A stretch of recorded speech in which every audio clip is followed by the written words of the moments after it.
कल आपकी एक बड़े पत्रकार से मुलाकात हुई थी दिल्ली में, पहले उन चीज़ का जिक्र कर दीजिए। ये बुलडोज़र जो धीरे धीरे पॉलिटिकल सिंबल बनता जा रहा है, इसी को लेकर के कल सेमिनार भी हुआ था।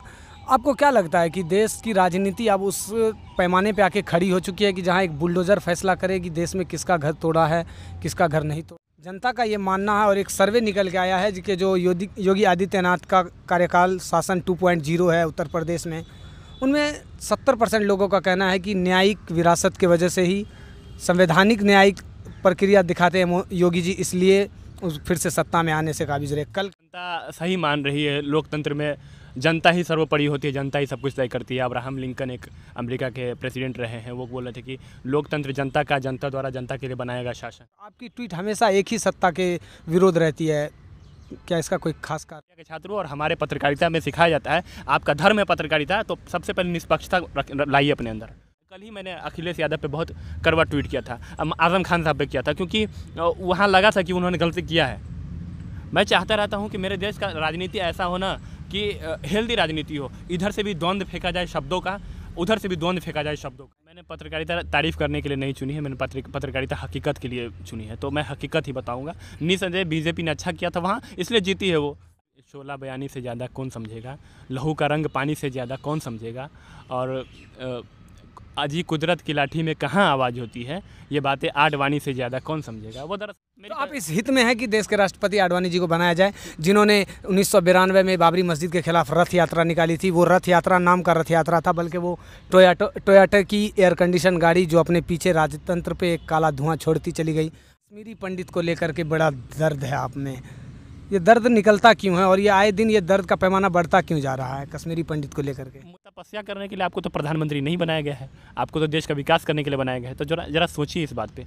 अग्निवीर पे युवा पागल नहीं है, आपके नज़र में मुसलमान पागल है, आपके नज़र में किसान पागल है, आपके नज़र में बिजनेसमैन पागल है, युवा जो पढ़ा लिखा वो भी पागल हो गया।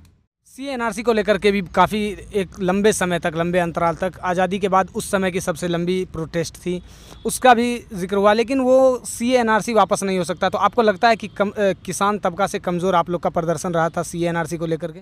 मुझे गांधी जी अच्छे लगते हैं। गांधी से मतलब महात्मा गांधी है, गांधी से मतलब मोहन चंद करमचंद गांधी है, गांधी से मतलब राहुल गांधी नहीं। तो फिर मीडिया का स्टूडेंट मैं हूँ, लेकिन मुझे शर्म आ रही है ये बात बोलते हुए कि मीडिया उस प्रोटेस्ट को तवज्जो नहीं देती है जो शांतिपूर्ण तरीके से हो रही होती है।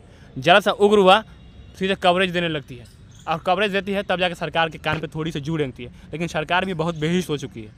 आपने अग्निवीर का बड़ा अच्छा जिक्र किया। द हिंदू का एक कटिंग है, कल आज का न्यूज़पेपर है, कल का आंकड़ा है, एक दिन में 57,000 से ज़्यादा फॉर्म भरे गए हैं अग्निवीर के लिए।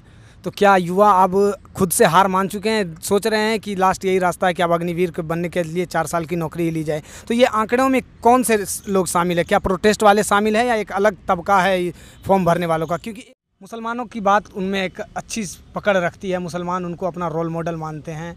देवबंद से आते हैं मौलाना तौकीर रजा साहब, उनसे आपकी मुलाकात भी हो चुकी है।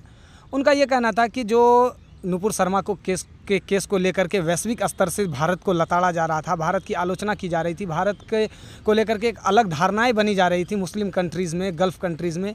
मौलाना तौकीर रजा साहब का कहना था कि ये भारत का आंतरिक मामला है, विदेशों को इसमें पाँव नहीं अड़ाना चाहिए। 2012 विधानसभा चुनाव गुजरात, 2014 लोकसभा चुनाव के देश की दिशा और दशा तैयार की थी, 2017 उत्तर प्रदेश चुनाव, 2019 लोकसभा चुनाव की दिशा और दशा तैयार की थी। क्या ये तय माना जाए कि 2022 विधानसभा चुनाव और उत्तर प्रदेश 2024 लोकसभा चुनाव देश का तय करने जा रहा है? जीत के प्रचंड रथ पे सवार है, और अब अगले कुछ दशक तो नहीं, लेकिन कम से कम आधी दशक तक भाजपा इस पर रहेगी।